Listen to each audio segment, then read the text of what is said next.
Hey, good afternoon, or good evening, or good morning to you, wherever you are in the world today. My name's Lolo John, and I'm coming to you from Letting Go, Philippine style. And I want to take this opportunity in this short to talk about one of the more pleasant things, if you're somebody that's my age, that you will let go of in the Western culture, and that is ageism.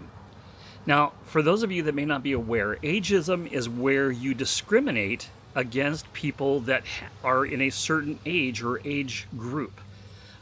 We see it most typically in the Western culture. We see that with people that we feel are old, and everybody kind of has their own threshold on what being old is. So I'm not going to sit here and try to come up with what that is or isn't. But the reality is that we all have a certain level of ageism that we deal with in the West, where we say, you know what, you shouldn't be with people that are X years older or X years younger than you are.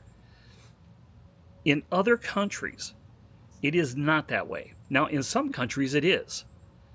But you really need to look at the countries you're going to if you are seriously thinking about dating or having relationships with the opposite sex or even some same sex relationships.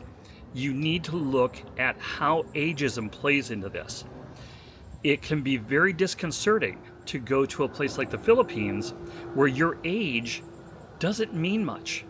And as much as the Western culture wants to say, hey, you should not be with somebody who is 20 years your junior, in some Southeast Asian countries, that age gap relationship kind of thing does not even play in.